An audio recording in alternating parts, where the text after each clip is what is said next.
Hey guys, so I'm going to tell you what to do if your AirPods will not connect to your Apple Watch.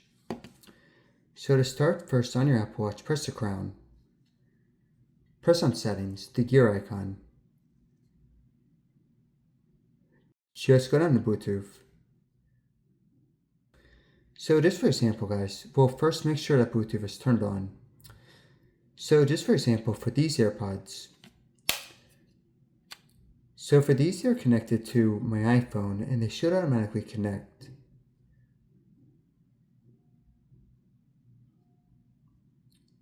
The thing is, they're not showing up here. So what you want to do first is go into pairing mode.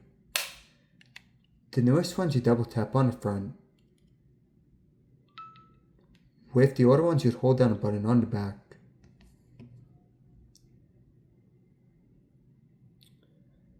So for me, they're still not showing up here. So next what you're going to do is grab your iPhone, go and pair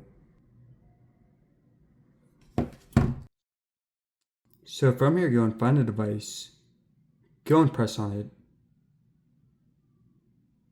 So at this point, the AirPods are connected to both your iPhone and the Apple Watch. If they don't connect, press on the eye to the right.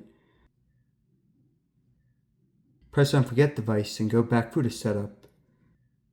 One more thing you can try doing is restarting the watch and also the AirPods. And you guys, so there is to it. So hope this helped out.